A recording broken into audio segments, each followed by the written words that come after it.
Boa noite, caros ouvintes. Estamos começando terça-feira, 27 de janeiro de 2026. 27 de pentear o cabelo aqui. 27 de janeiro de 2026. Em nome do Pai, do Filho e do Espírito Santo, o programa Kairos Tempo de Graça, de número 1019. Eu sou Paulo Miziara e ficaremos juntos até as 9h30 da noite nos 1.600 kHz, AM da Rádio 9 de Julho. Nos trabalhos técnicos, o meu amigo Michel Silva. Cadê o Michel? É grande Michel. Boa noite, quero agradecer demais à Paróquia Nossa Senhora do Brasil por manter esse nosso programa no ar. E quero agradecer a você, de uma maneira muito especial, que está sempre aqui conosco, né? Vamos ver os recadinhos aqui que o monstro me mandou, o Michel. Vamos lá, vamos ver os recados do monstro aqui. Iricene, boa noite para todos, obrigado, Iris, está sempre conosco, né? Assim como Marcos Paulo Anjos, boa noite.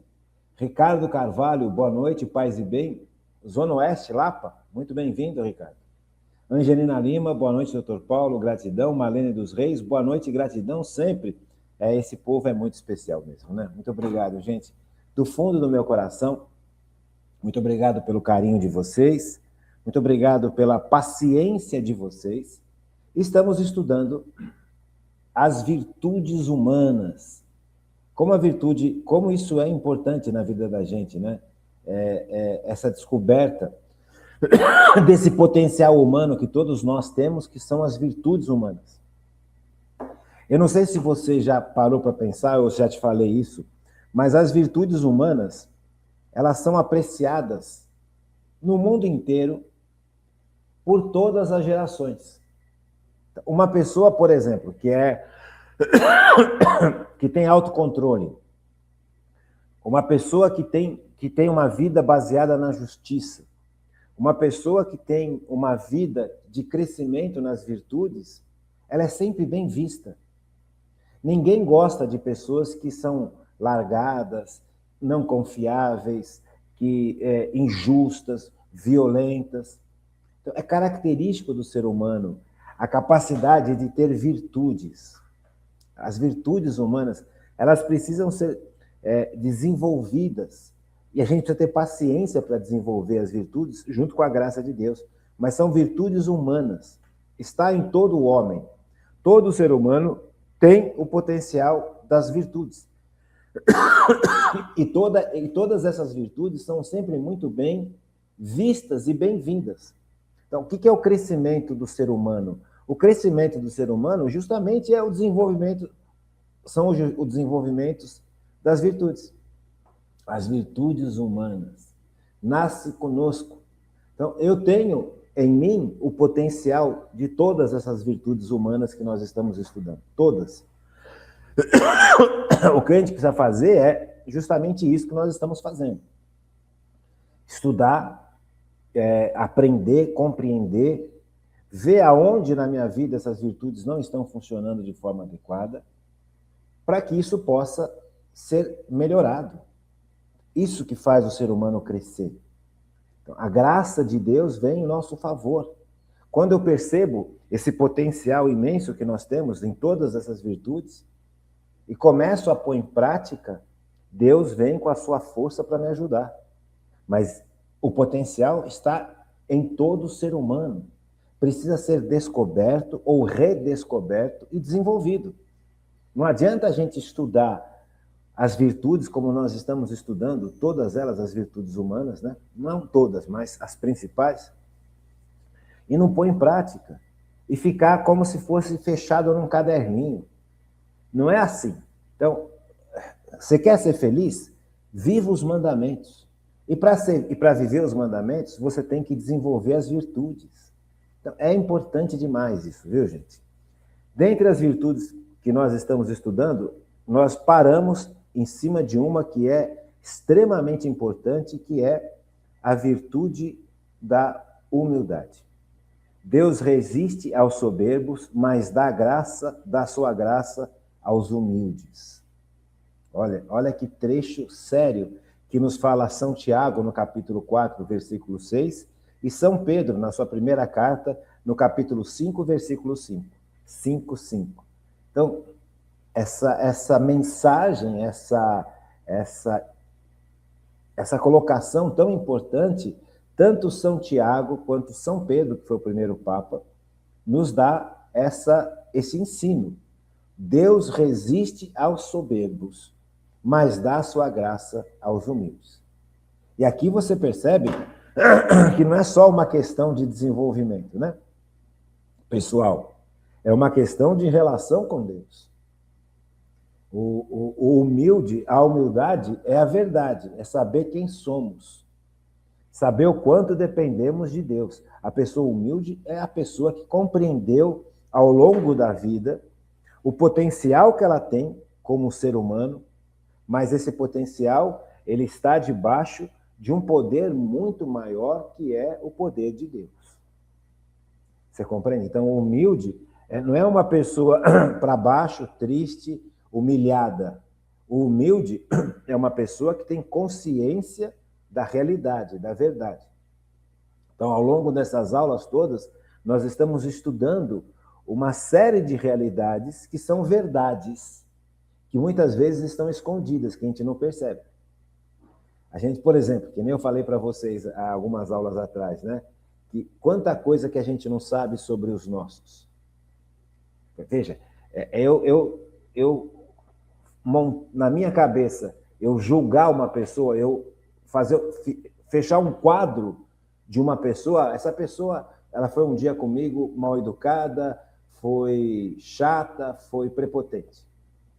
Então eu vou rotular essa pessoa para sempre? Eu vou rotular essa pessoa como chata, prepotente e mal educada? Será que eu tenho direito de fazer isso? Por que não? É óbvio, porque ela foi assim um dia. Talvez ela não seja assim. Eu preciso conhecê-la melhor. Eu preciso saber mais do que eu sei sobre essa pessoa e não aquilo que eu não sei supor. Esse aqui é um grande problema. Isso aqui, todos nós caímos nesse pecado e nesse erro, que é orgulho. Eu não sei algo sobre aquela pessoa. Eu sei muito pouco sobre aquela pessoa e eu já, na minha cabeça, eu já fiz o rótulo daquela pessoa. Não é justo. Eu estou sendo orgulhoso porque ela tem outras facetas, ou ele tem outras facetas, que eu não estou levando em consideração para eu fazer um quadro mais claro sobre essa pessoa. Então, aquilo que eu não sei, ao invés de buscar saber, ao invés de conversar, trocar ideia, formar um conceito muito melhor dessa pessoa, eu suponho. E ao supor, eu estou me colocando acima do bem e do mal, porque quem sou eu para saber? Só Deus sabe, no fundo, quem somos nós e o que se passa dentro de nós. Por isso que a gente tem que ter a humildade de vida de oração. Senhor, como que eu devo olhar para essa pessoa? Assim como a Virgem Maria fazia. A Virgem Maria é extremamente humilde, extremamente poderosa, extremamente humilde. Por quê? Porque ela tem plena consciência que ela depende do Espírito Santo para tudo. Ela tem plena consciência da missão que Deus deu para ela, que era cuidar do Filho de Deus que se fez homem e depois ser a mãe da igreja e a mãe de todos nós. Então, Deus deu para a Virgem Maria capacidades impressionantes. Mas a Virgem Maria não ficava encantada, maravilhada com as capacidades que ela exercia. Ela ficava encantada, ela ficava maravilhada de ver o amor de Deus em relação a ela. Sabe, ela percebia na sua fragilidade humana que Deus a amou tanto e a aparelhou de tal forma para realizar a missão que ela tinha que realizar, como ela realiza até hoje, que ela toda hora vive em constante agradecimento a Deus. Ela é dócil a Deus e ela é grata a Deus, porque ela tem consciência da grandeza da ação de Deus na vida dela e da pequenez dela. Veja, essa pequenez aqui não é uma pessoa que ela é má, não, ela tem consciência daquilo que ela pode fazer sob a ação de Deus, mas está sob a ação de Deus, então é Deus que está fazendo nela. Essa consciência de ser criatura que depende totalmente de Deus e que tem uma missão e que tem seu valor, é a verdadeira face da humildade. Então, eu não posso ser uma pessoa prepotente, orgulhosa e achar que eu sou o cara. Se a Nossa Senhora fosse uma pessoa orgulhosa, imagina, ela não sairia correndo quando ela ficou sabendo pelo próprio anjo que anunciou que ela seria a mãe de Deus, que a prima dela, Isabel, na velhice, daria à luz a um filho. Então a Virgem Maria nem pensou, ela foi correndo até aonde Isabel morava para cuidar de Isabel. Porque ela, como jovem, uma jovem mulher, ela sabia a dor que Isabel tinha de nunca ter tido um filho e, de repente, conceber na velhice. O quanto era difícil para aquela senhora o fato de agora ela estar grávida e conceber um filho. Então, a Virgem Maria foi correndo para ajudar a Isabel. E ela carregava no ventre, a Virgem Maria, o menino Jesus. A humildade da Virgem Maria não fica só na teoria, é uma realidade de vida. É aquilo que move a Virgem Maria, é a vontade de Deus, é amor ao próximo. É aí que você vai encaixando as coisas, né? Por isso que é importante a gente estudar. Por isso que é importante a gente ter essa visão mais abrangente das coisas, para a gente não ficar só na teoria, sabe? Que nem a primeira vez que eu estudei sobre humildade, que eu aprendi sobre humildade, uma teoria sobre humildade, aquele conceito, né, do humus. Humildade vem de humus. Humus é o que está na terra, é o que forma a terra, é o que faz a terra ter capacidade de você plantar e aquilo crescer, junto com a água e tudo mais. Então, o humus é aquela condição que a terra tem de ser base para alguma coisa ser plantada e crescer e se desenvolver. Então, a humildade está ligado... A primeira vez que eu estudei sobre humildade, eu fui muito por aí, para a teoria. Então, a teoria é bonita, né? Mas a gente precisa trazer essa teoria para dentro da vida da gente. Então, nós estamos vendo ao longo dessas aulas, eu acho que é muito bonito, sempre o contraponto, né? A humildade e a soberba.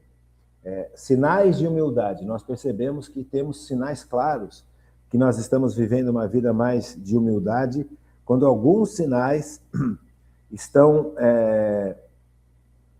bem claros na vida da gente, né? Alguns sinais que são bem específicos, que nós já vimos, e já vimos 2 pelo menos, né? Deixa eu achar aqui nas minhas anotações.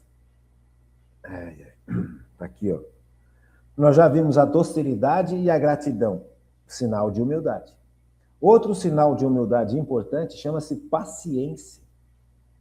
Então, veja, são 4 sinais importantes que a gente percebe na vida da gente, que a humildade já está ganhando corpo, que já deixou de ser só uma teoria, que já deixou de ser só um conceito.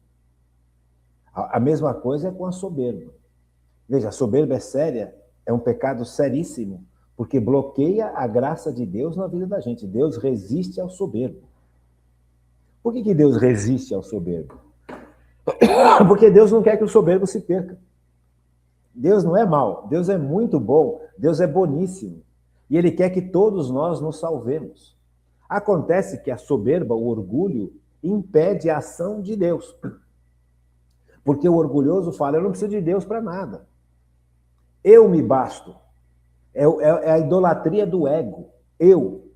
O que eu quero, o que eu penso, o que eu acho, o que eu sinto.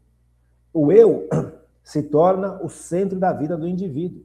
Então, nós vivemos uma sociedade onde todos nós estamos sendo contaminados com essa visão do egocentrismo. Ou seja, o meu eu passa a ser o centro, não mais Deus.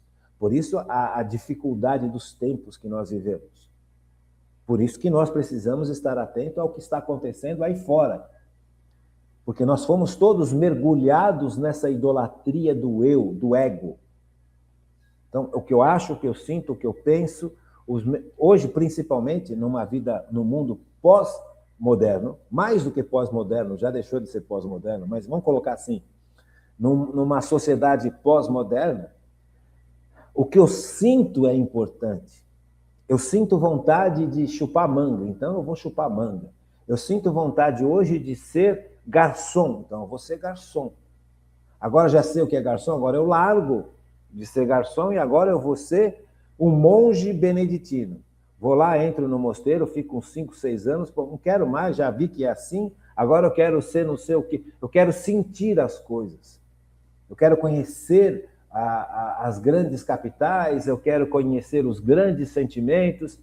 Você percebe? O ser humano passou a ser não mais viver como uma criatura de Deus, mas viver para si.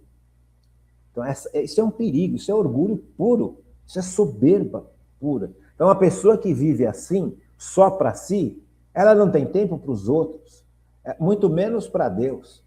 Ela não está nem aí para a realidade das outras pessoas. Ela só está preocupada ou preocupado com o seu sentimento. Eu quero experimentar hoje ser um cachorro. De agora em diante eu vou me vestir e vou agir como cachorro. Gente, tem gente que está fazendo isso. Por incrível que pareça, parece uma brincadeira, não é? Hoje eu acordei me sentindo um gato. Gente, nós estamos vivendo uma realidade muito, muito, muito séria. Então nós precisamos resgatar a verdade. Qual verdade? Eu sou criatura. Eu não sou Deus. Não sou capaz de definir caminhos perfeitos. É Deus que é capaz de definir os melhores caminhos para a minha vida, porque foi Ele quem me criou. Eu não me criei. Não fui eu quem me dei vida. Não fui eu quem de repente passou a existir por minha conta. Eu existo porque Deus me ama e me quis na existência para Ele poder derramar o amor dele sobre mim. Então, me afastar de Deus, desse nível como nós estamos nos afastando, é brutal. Então, eu preciso ter docilidade a Deus, docilidade aos nossos irmãos. Eu sou capaz... Como que eu percebo a docilidade na minha vida? Eu sou capaz de ouvir conselhos. Eu sou capaz de aprender e de ensinar. Não é só ensinar, eu sou capaz de aprender com as outras pessoas. Eu preciso ser dócil. Dócil ao Espírito Santo. Eu preciso ser dócil ao conselho os bons conselhos dos mais velhos. Eu preciso ser dócil aos ensinamentos da igreja. Esse ensinamento eu não aceito. Eu não aceito o 6º mandamento. Eu acho que sexo fora do casamento não é pecado e eu pratico sexo fora do casamento e está tudo certo. Não, não está tudo certo. É pecado e vai ser pecado até o último dia dessa existência, desse universo. Porque quem definiu isso como pecado não foi o ser humano, foi Deus. Quem define o que é certo e errado não sou eu, é Deus. Então eu preciso ter a docilidade de obedecer a Deus, de obedecer aquilo que a igreja pede, aquilo que a igreja ensina. Mas eu não concordo. Então para e deixa o Espírito Santo te convencer. Porque nós temos um poder chamado racional. Deus não vai passar por cima de você. Se você não concorda, Deus respeita. Mas, ao mesmo tempo, você fala, Senhor, eu não concordo, mas eu te obedeço. Porque eu te devo obediência. Isso é docilidade. Não é aceitação pacífica só. É você, muitas vezes, não entender e falar, Senhor, eu não entendo, mas eu te obedeço, porque é justo que eu te obedeça, porque você é Deus. Você que instituiu a Igreja Católica, não fui eu. Você que estabeleceu o que é certo e o que é errado, não sou eu. Então, essa docilidade ela é importante. Sinal de humildade. Outro sinal de humildade importante pra caramba que nós já vimos é a gratidão, assim como a Virgem Maria.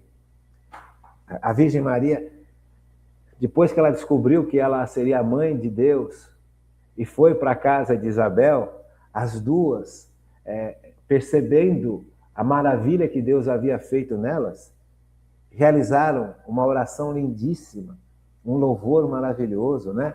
O Magnificat. Eis aqui. Então é bonito a gente ler. Vamos pegar lá Lucas, Evangelho de São Lucas. Vou pegar aqui, o Magnificat. Logo no comecinho. Lucas. Maria visita Isabel. Depois que as duas se conscientizaram daquilo que Deus fez em favor delas, olha a oração que Maria faz. Minha alma glorifica o Senhor. É Lucas 1, 46. e seguintes: minha alma glorifica o Senhor, meu espírito exulta de alegria em Deus, meu Salvador, porque olhou para a sua pobre serva. Por isso, desde agora me proclamarão bem-aventurada todas as gerações, porque realizou em mim maravilhas aquele que é poderoso, e cujo nome é santo. Sua misericórdia se estende de geração em geração sobre os que o temem. Manifestou o poder do seu braço, desconcertou os corações dos soberbos, derrubou do trono os poderosos e exaltou os humildes. Olha aqui, ó. Exaltou os humildes. Saciou de bem os indigentes e despediu de mãos vazias os ricos. Acolheu a Israel, seu servo, lembrado de sua misericórdia, conforme prometera a nossos pais, em favor de Abrão e sua posteridade para sempre. E Maria fica com Isabel cerca de 3 meses. Veja, na gratidão, no louvor, Deus se revela. Veja quantas coisas, tanto a Virgem Maria quanto Isabel estão enxergando realidades sobrenaturais, realidades que abrangem a história de Israel, realidades do céu. Quando a gente começa a uma vida de louvor e de gratidão, a gente enxerga o céu, gente. A gente enxerga coisas que a gente nunca enxergaria, porque é Deus quem me mostra. E na medida em que eu enxergo, a minha gratidão a Deus aumenta, porque eu estou vendo coisas que só Deus tem como mostrar. Só Deus tem como fazer. Como é que poderia aquela senhora, Isabel, idosa, gerar filhos? Era impossível, como é impossível até hoje. Essa senhora não tem mais óvulos, acabou. Já passou da menopausa, já passou de tudo. Mas Deus é o Deus do impossível. Então Isabel percebe que o amor de Deus a acolheu, porque uma mulher que não gerava filho naqueles tempos era uma mulher considerada inútil, uma mulher considerada um nada, porque a mulher só valia pelo filho que ela punha no mundo. Se ela não conseguisse gerar filhos, ela era considerada uma pessoa, nem pessoa. Por isso que a Virgem Maria corre em favor de Isabel. Porque a Virgem Maria sabe do sofrimento brutal e injusto que a sociedade impunha às mulheres que eram estéreis. Veja como tudo nós não estamos sozinhos no mundo, nós vivemos numa sociedade. Então a humildade ela tem que refletir na vida da gente e na vida da sociedade. Senão é o que a gente está vivendo hoje. Gente, nós estamos às portas de uma guerra mundial. Por quê? Porque o homem não se entende. Porque cada um quer ser mais orgulhoso e mais violento que o outro. Você percebe? Só que Deus não vai deixar que a sua criação seja destruída pelo orgulho dos homens. E que por trás do orgulho dos homens, da soberba dos homens, está o demônio. Deus não vai permitir. Ele deixa chegar até um determinado ponto, depois ele intervém de forma claríssima, fala, não, chega. Até aqui vocês vão, daqui vocês não passam. As coisas não podem ser assim. Sabe, no fundo, quem manda é Deus. Só que Deus deu liberdade para a humanidade. E a humanidade tem que voltar-se para Deus por liberdade. Então, por isso que Deus resiste ao soberbo. Ele resiste ao soberbo para que o soberbo caia em si e perceba os erros que cometeu e se volte para Deus. Deus não quer condenar o soberbo. O soberbo está se condenando porque ele está fechando a ação da graça de Deus sobre ele. Essa resistência é isso. Deus resiste ao soberbo. Ele não derrama a graça ao soberbo porque o soberbo fala, eu não quero, eu não preciso. Na liberdade do ser humano, que deveria ser uma liberdade totalmente voltada para a vontade de Deus, o soberbo se coloca como ele sendo sempre. Então Deus resiste aos soberbos. Então a gratidão é um sinal de humildade profunda, porque você, na sua gratidão, no seu louvor, no seu amor a Deus, você reconhece o favor de Deus, você reconhece a ação de Deus, você reconhece o amor que Deus está derramando na sua vida e a partir da sua vida em muitas outras vidas. A Virgem Maria, ela percebeu o milagre que foi ela ser a mãe de Deus que se faz homem. E quanto bem esse Deus que se fez homem fez no mundo e faz até hoje. Então a Virgem Maria, ela está diante de realidades sobrenaturais e do entendimento das consequências dessas realidades sobrenaturais, na medida em que ela se abre à gratidão a Deus, porque ela está deixando-se mover pelo Espírito Santo, docilidade e gratidão. Outro sinal importante e muito bonito da humildade na vida da gente é a paciência.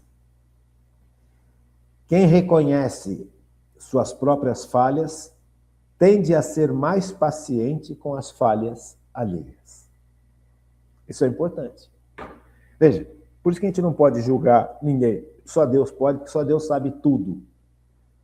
Deus é onipotente, onisciente e onipresente.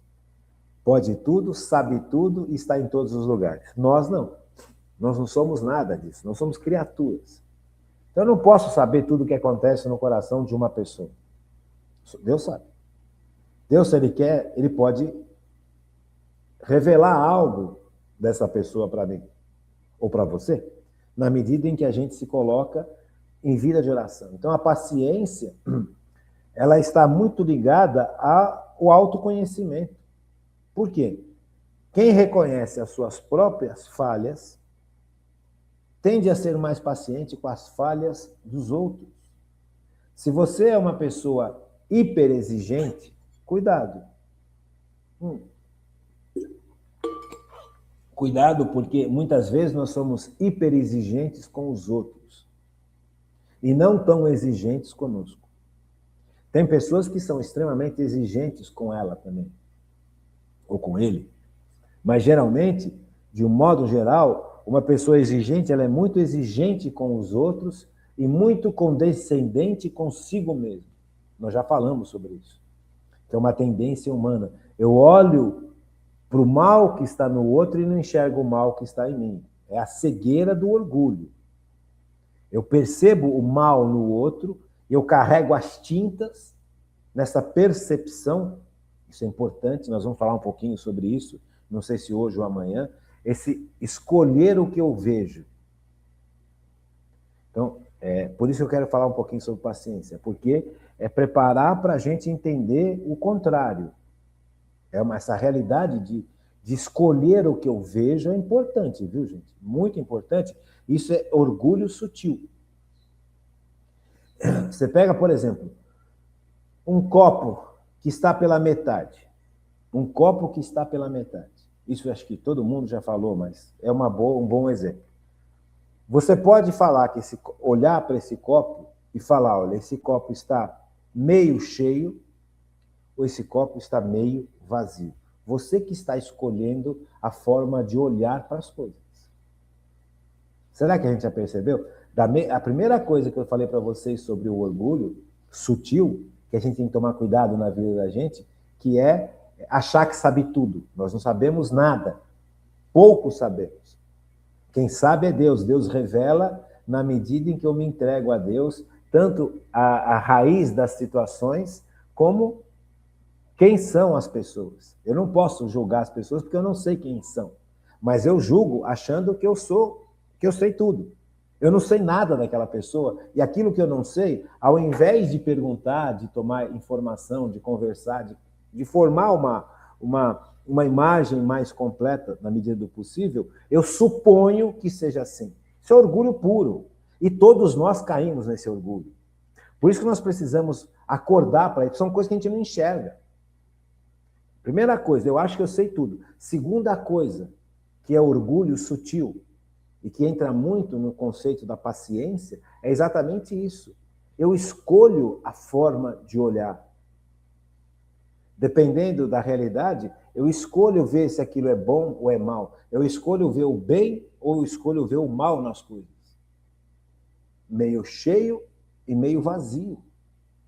Se você for analisar, não sei se você já estudou matemática, sabe aquela curva que tem, chama curva de Gauss, né?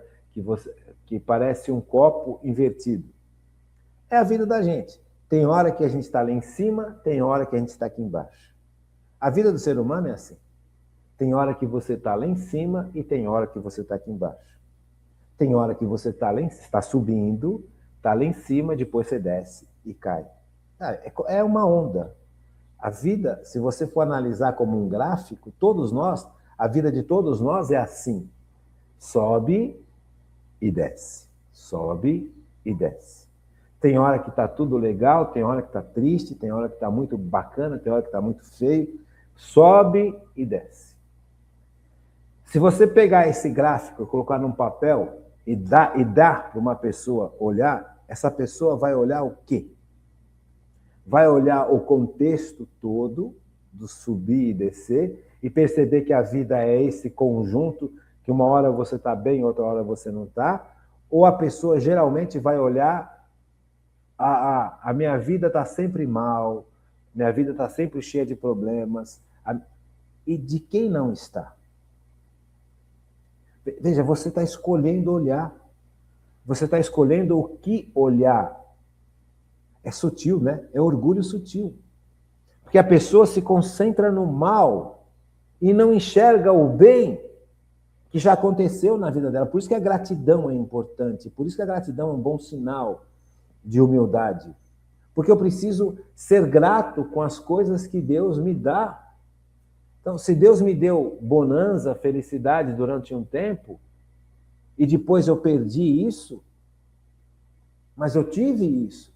Eu tive dinheiro, agora não tenho. Eu tinha saúde, agora não tenho. Depois eu posso vir a ter. Você percebe? A vida é como se fosse esse grande gráfico. Várias ondas, sobe e desce. Mas quando você olha para a sua vida, você vê o gráfico inteiro ou você vê partes e se fixa em algumas partes, principalmente negativas. Porque quando você se fixa em partes geralmente negativas, você se coloca como vítima. E a pessoa que se coloca como vítima é uma pessoa que se coloca como centro. Então, o mundo me deve. O mundo deve para mim, as pessoas devem para mim, ninguém me ama, ninguém gosta de mim, então eu faço o que eu quero e ninguém tem o direito de me julgar, porque eu sofri. Você percebe? Então, quando você escolhe olhar como vítima, olha que sutileza que é isso, gente. E olha o perigo que todos nós corremos.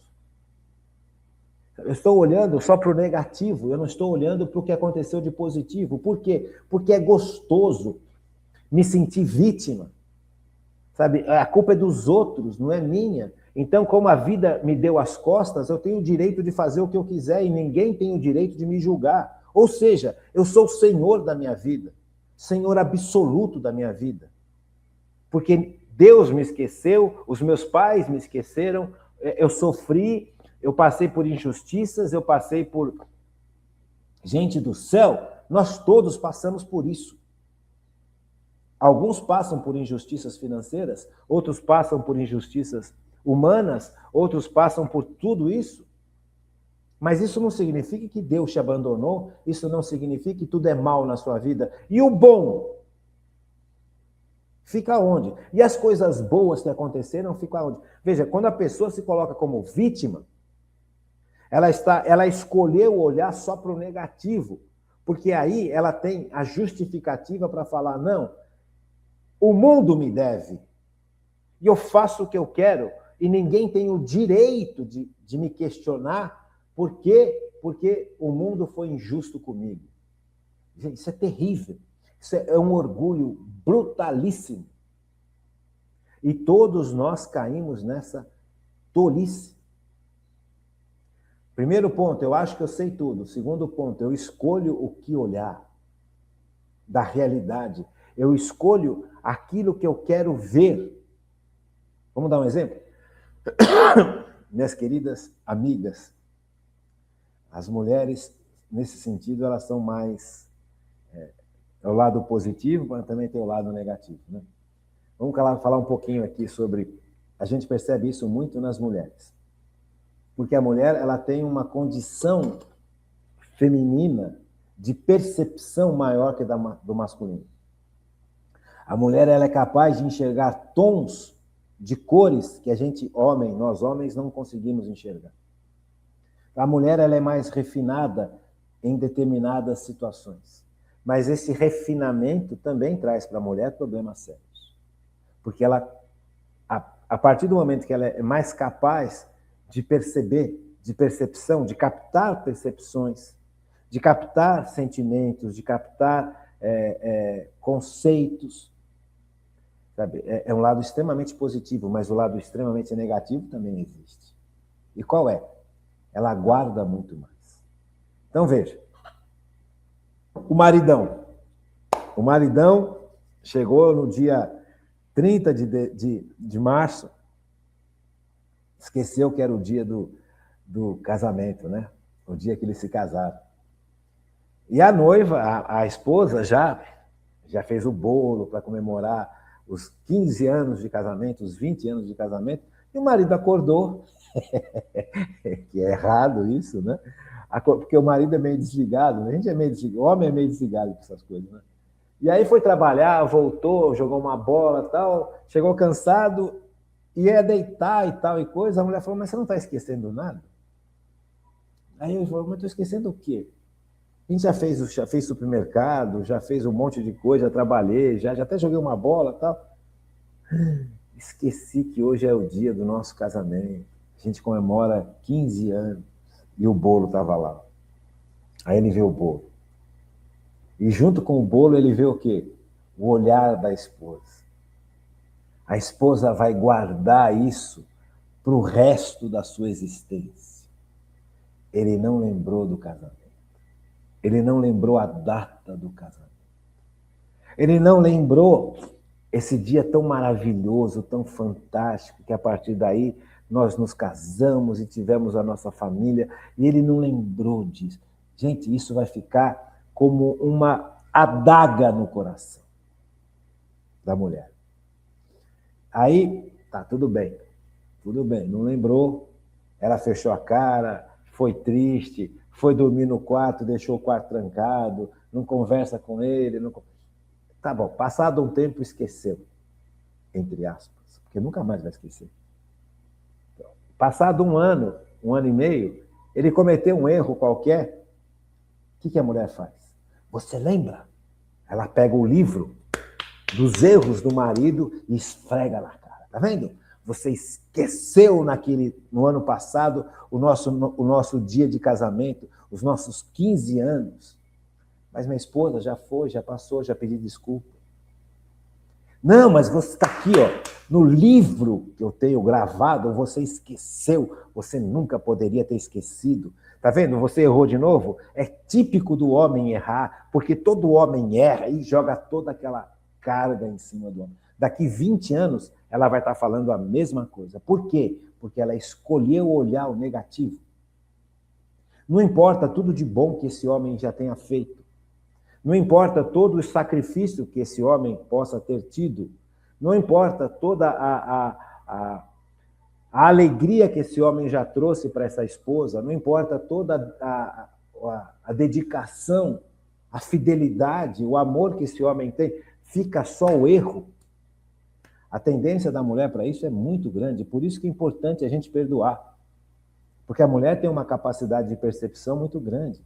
Então, daqui 15 anos, a mulher não vai pensar na fidelidade do marido, ela vai pensar naquele bendito dia que o marido esqueceu, que não deveria, é evidente, mas esqueceu a data do casamento, de comemorar os 15 anos do casamento. Então, isso vai ser prorrogado para o resto da vida. Então, essa mulher está escolhendo olhar para o negativo, e só para o negativo. Todo o resto ela descartou. Não importa que o ano seguinte ele prepare uma festa fantástica para os 16 anos de casado. Porque aí ele vai marcar em todas as folhinhas, 16 anos de casado, preparei uma festa e não sei o quê. Ela vai olhar para aquilo e falar, nossa, obrigado, que valeu. A reação dela vai ser uma reação comum. É uma obrigação que ele realizou. A gente escolhe ver as coisas. A gente escolhe ver um pedaço e se fixar naquele pedaço. Por que ela gosta de manter isso no coração dela? Porque isso é uma arma para atacar o marido. Veja, perdoar, gente, pelo amor de Deus. Da mesma forma que ele errou, ele acertou. Olha a onda. A gente acerta e erra. A gente ganha e perde. A gente está bem e depois não está tão bem assim. A vida é uma onda, várias ondas, que a gente colocar num papel, você vai ver, como se fosse um eletrocardiograma. Só que você tem que olhar para o conjunto, mas a gente escolhe olhar para aquilo que interessa. Porque essa mulher ela nunca vai querer abrir mão, se ela não tiver em Deus, de ter escrito no livro os erros do marido. Porque é uma forma de atacar o marido, é uma forma de controlar o marido, é uma forma de manipular o marido. E vice-versa, muitas vezes. E vice-versa, muitas vezes. Veja o orgulho. Veja a sutileza do orgulho. Todos nós temos esta tendência, tanto de achar que sabemos tudo, de que conhecemos tudo sobre uma pessoa, quanto de escolher o que ver. Por que escolher o que ver é sério? Porque eu posso usar isso como arma, ou eu posso usar isso como desculpa. Eu posso... A pessoa se sentindo uma pessoa que foi injustiçada, ela está dizendo para si mesma, olha, ninguém tem o direito de interferir na minha vida, nem Deus. Eu faço o que eu quero, porque o mundo me deve. O mundo me deve. Gente, mentira. Porque Deus deu para a gente coisas maravilhosas e Deus permitiu que dificuldades acontecessem alto e baixo, tudo nas mãos de Deus. Por quê? Porque quando as dificuldades acontecem, eu sou corrigido. Por isso que Deus permite. Deus dá tudo de bom e permite as dificuldades para que eu possa viver bem, para o céu, para ser santo. Por isso que Deus permite a dificuldade na vida da gente. Não é para me sentir coitadinho, não é para me sentir injustiçado e achar que o mundo me deve alguma coisa, porque ninguém deve. Deus te deu tudo e continua te dando. Só que você não quer olhar, você não quer enxergar, você quer ficar fixado só no negativo. É uma escolha. Por isso que eu detesto ideologias, porque a ideologia leva o ser humano a ficar olhando só para o negativo. E coloca o negativo como culpa de alguém, nunca dele mesmo, nunca da pessoa, é sempre culpa dos outros. Por isso que ideologia é demoníaca, porque ela te prende no orgulho, esse orgulho sutil que a gente nunca enxerga. Sabe, ao invés de nós enxergarmos a onda inteira e glorificar a Deus pela onda inteira, porque se Deus me permitiu coisas boas na vida, não é possível que você que foi injustiçado, e eu também, não tenhamos nada de bom na vida da gente. Não é possível. Bom, deixa eu contar um caso que aconteceu comigo. Uma colega de profissão, depois de muito tempo, reapareceu na vida da minha família. E acompanhei, nossa família acompanhou essa colega, essa família acompanhou o sofrimento dessa minha amiga. Enfim, não quero entrar muito em detalhes, mas só para você ter uma noção de como nós somos, né? Esses altos e baixos. Então, a família deu para essa moça muito carinho, muita atenção, muita orientação. Levamos para a igreja de novo, levou para confessar, levou para ter acompanhamento espiritual, abraçou essa pessoa. Enfim, fez o dever, por amor. E aí, faleceu a mãe dessa minha amiga.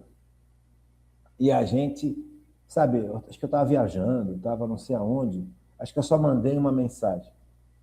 Só que eu mandei uma mensagem para o telefone antigo. Eu não sabia que tinha mudado o telefone. Passado um tempo, essa minha amiga, essa minha colega, sumiu. Aí um dia, depois de muitos meses, eu estava precisando de uma indicação de um protético que fizesse um determinado trabalho específico, que é muito raro de ter. E ela trabalha com essa área de odontologia, de prótese. Aí eu telefonei, oi, fulano de tal, como é que você vai? Quanto tempo, né?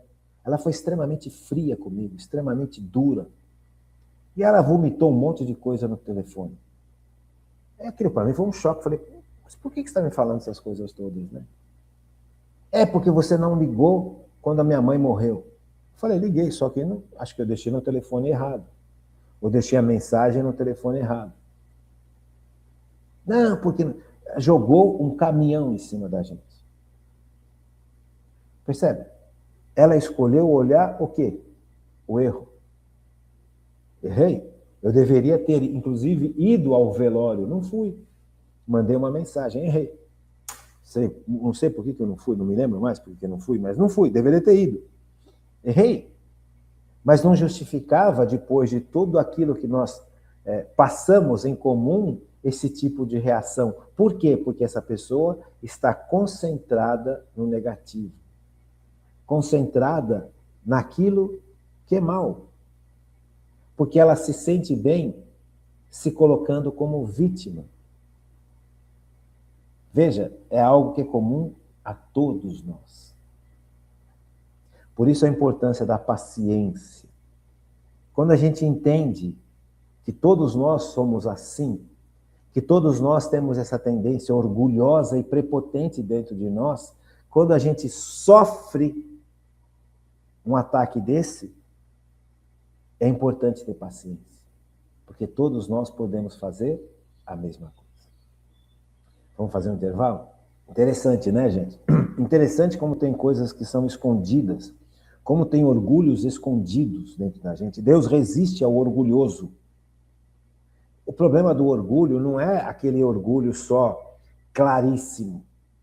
É esse orgulho que a gente percebe em pessoas que são ateias, por exemplo. Eu não preciso de nada. Eu não aceito Deus. Eu não concordo com Deus. Eu não concordo com os mandamentos, com os heréticos, né? Não concorda com um determinado ponto que a igreja ensina. Isso é orgulho. Mas esse orgulho é um orgulho para quem está de fora, vendo claríssimo. Quando você pega uma pessoa que vai... Como eu trabalho com evangelização há muitos anos, então eu tenho muita experiência do trato com pessoas. Né? Então, quando você chega, por exemplo, em determinados pontos do catecismo que a gente dá aos domingos para os pais dos alunos, né? Porque a Flávia, minha esposa, fica com as crianças de domingo na catequese e eu fico com os pais. Então é legal esse bate-bola, porque ela ensina lá em cima e eu ensino aqui na sala de baixo. E fica bacana, porque a gente está falando a mesma língua, ela está falando para as crianças e eu estou falando para os pais. Mas como a gente já tem uma experiência razoável, a gente já sabe quais pontos, mais ou menos, é que vão criar celeuma. E aí você percebe claramente a dificuldade das pessoas, né, de aceitar. Sabe? Uma pessoa que tem uma religião, que vive uma religião não cristã, por exemplo, um espírita. Tem muitos pais espíritas que querem que os filhos sejam batizados na igreja. Só que o pai espírita não quer deixar o espiritismo. Eles querem que os filhos sejam batizados na igreja, mas por um costume de família. Então, quando você acolhe esses pais para fazer a catequese, para receber a catequese, você sabe que em determinados pontos da catequese, quando você falar da ressurreição, vai ter problema, porque eles não vão aceitar. Porque eles não acreditam na ressurreição, ou não acreditam, eles acreditam na reencarnação. Então, quando você vai explicar a ressurreição e vai explicar que a reencarnação não é cristã, não é um conceito cristão, aí dá um problema homérico, porque eles acham que, os espíritas acham que a reencarnação também já foi ensinada pela igreja. A igreja nunca ensinou sobre reencarnação. A igreja sempre combateu a reencarnação. E nós, como evangelizadores, precisamos ensinar isso. Se a pessoa quer ser espírita, é um direito dela. Sabe? Não cabe a mim tirar essa pessoa do espiritismo. Cabe a mim ensinar o catolicismo para ela. O catolicismo não acredita em reencarnação e nunca acreditou. E eu trago as provas porque nunca acreditou. Eu trago, olha, esses conceitos estão errados. Não é de Deus isso, não é da igreja isso. São pessoas que falaram bobagens de fora da igreja, não tem nada a ver com a igreja. A igreja nunca aceitou reencarnação. Eu trago o histórico disso. E aí dá um pau. E eu sei que vai dar. Eu sei que vai dar. Mas aí você percebe que é uma posição de um ser, de uma pessoa. Uma posição que vem talvez de gerações. Ah, meu pai era espírita, meu avô era espírita. Aí fica todo um conceito, e aí fica aquela discussão de religião. Aí eu corto porque não faz sentido. Eu apresento a realidade, ó. O catolicismo é isso. Se você quer ser católico, é isso. Não dá para tirar esse ponto que você não concorda. Ah, eu concordo com todo o resto, menos isso. Desculpa, não dá. O catolicismo é um todo. Ou eu acredito em tudo aquilo que Jesus ensinou e que está guardado na igreja, e que a igreja vem ensinando há 2000 anos, ou eu não acredito. Então, este orgulho é fácil de ver. Esse orgulho é fácil de constatar. O espírita não acredita na ressurreição. O herege não vai acreditar que o sexto mandamento é importante. E assim vai. Tem um monte de gente que fala, não, essa parte aqui eu não aceito. Aqui eu aceito, mas essa parte aqui eu não aceito. Espera um pouquinho. Ou Deus é Deus, ou Deus é certo, ou Deus está errado. Você entende? Porque a igreja foi instituída por Cristo. Pedro, tu és pedra e sobre ti eu vou erguer a minha igreja. Então, o que a igreja ensina vem de Cristo. Aí você pega hoje um monte de teólogos que querem diminuir aquilo que Jesus ensinou para que caiba no coração de um mundo materialista. Só que Jesus não é assim.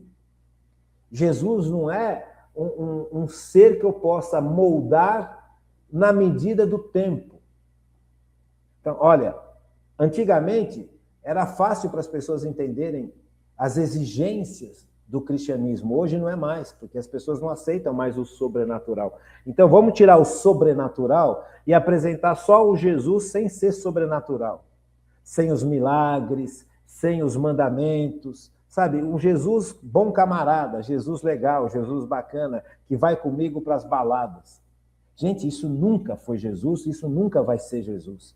E não vai ser isso que vai fazer com que as pessoas deste mundo de hoje aceitem Jesus. O que vai fazer com que as pessoas aceitem Jesus é o Espírito Santo. É a abertura à ação do Espírito Santo na vida do ser humano.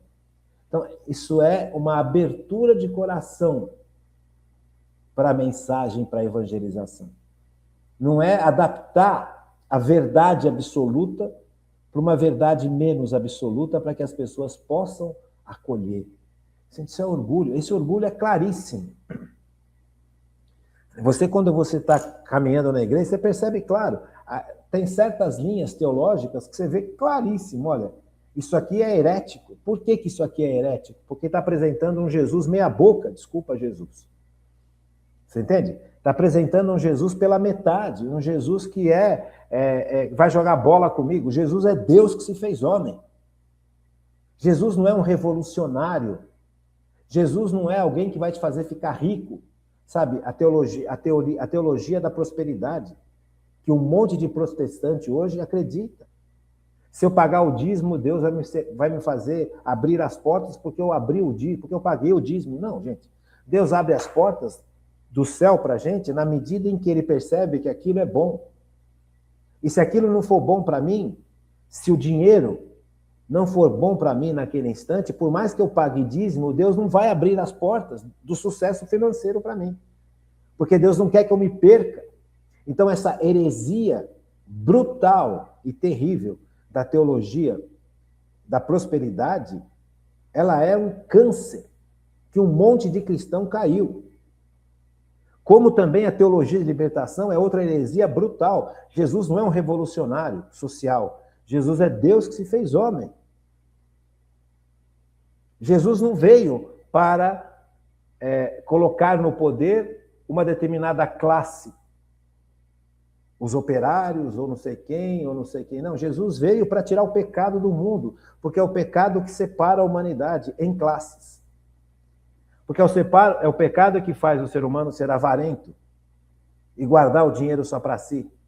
E é o pecado que faz o ser humano ser invejoso e querer o dinheiro do outro, é a posição do outro e a vida do outro. E você colocar isso como cristianismo, que é a teologia de libertação, de um modo geral, porque tem um monte de papas que já mostraram claramente isso, e tem um monte de gente que ainda quer seguir essas linhas. Isso é orgulho claríssimo, então esse orgulho é fácil de ver.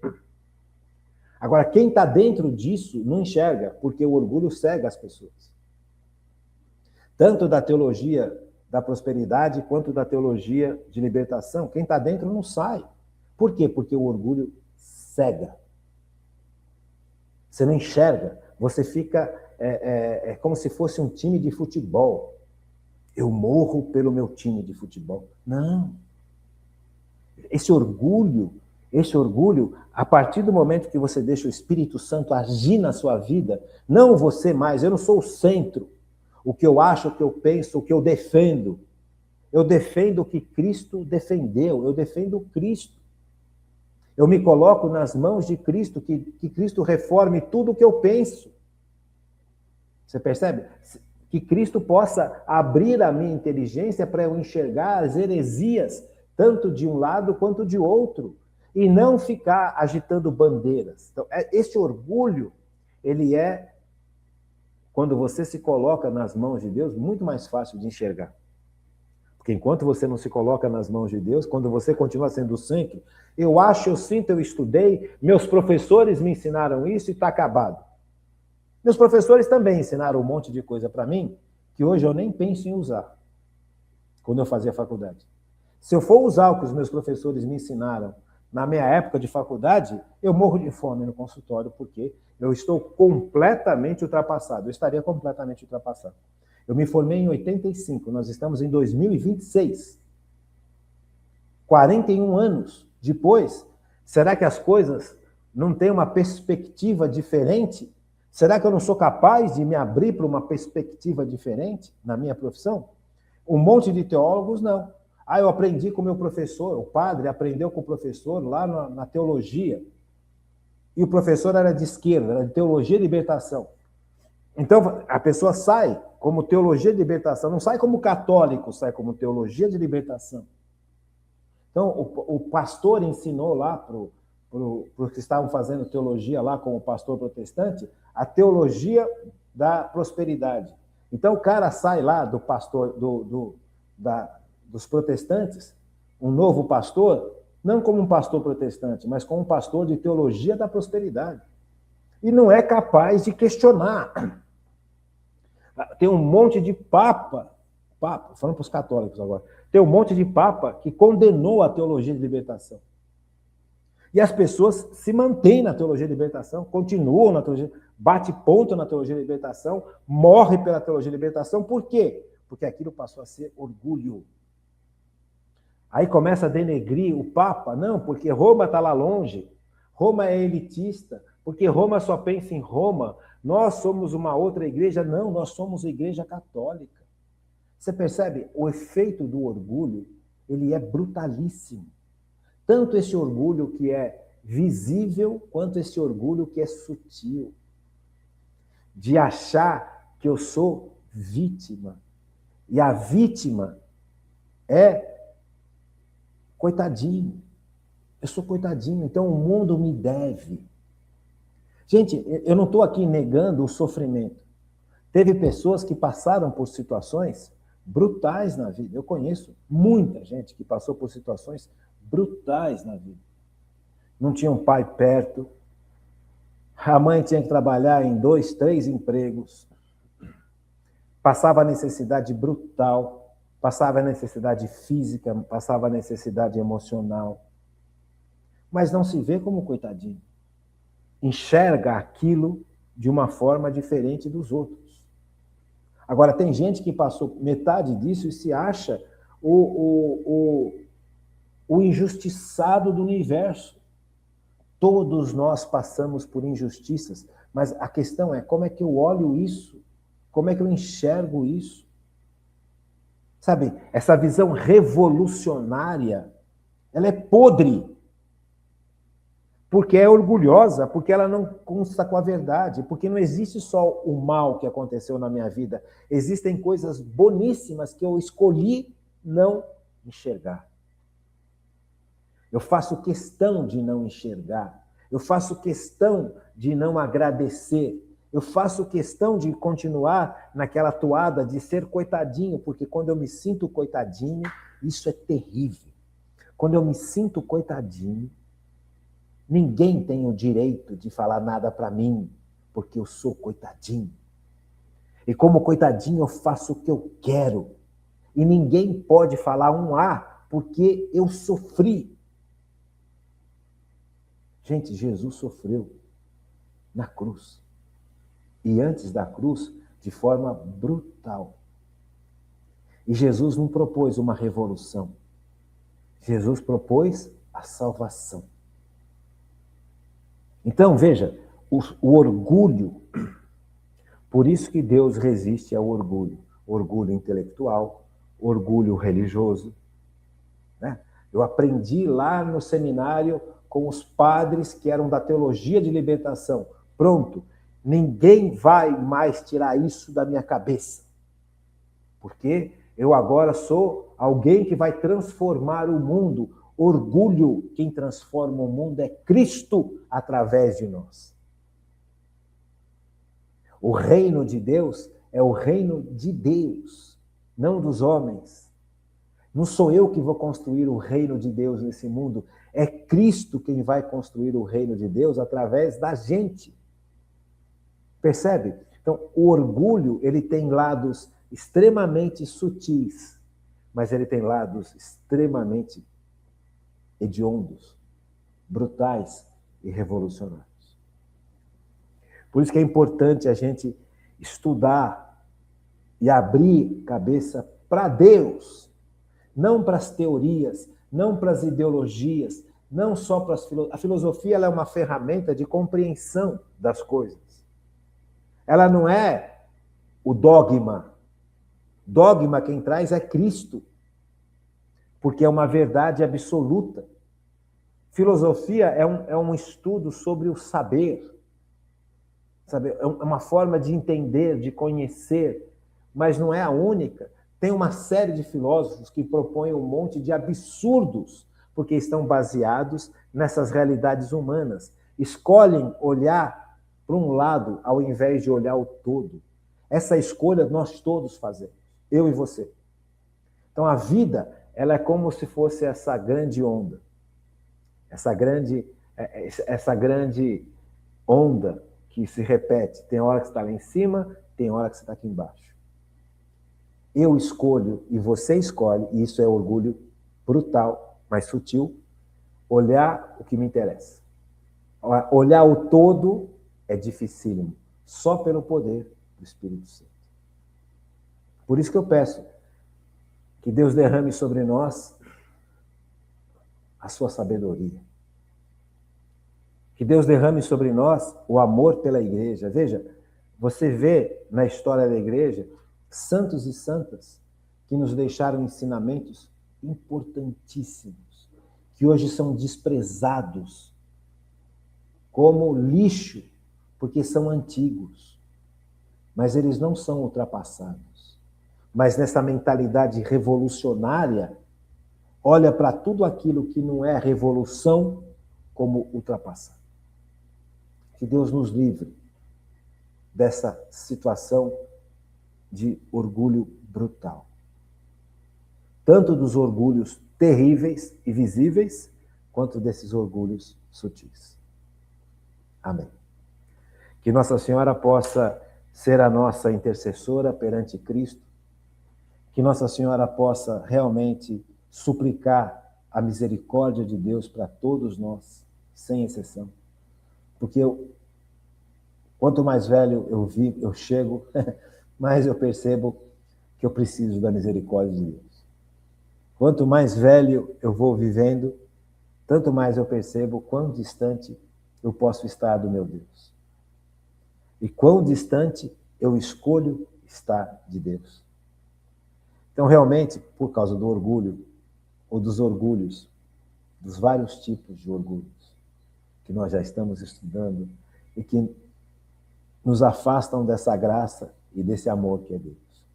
Então, que Nossa Senhora possa derramar no nosso coração, através do seu Filho Jesus, que é o único Salvador e Senhor, um espírito de profundo arrependimento, um espírito de profunda humildade, para que eu permita que o Espírito Santo questione tudo que precisa ser questionado dentro do meu coração, dentro da minha alma e dentro da minha vida. E não só questionar, mas refazer. Fiquem com Deus. Uma boa noite e até amanhã, se Deus quiser.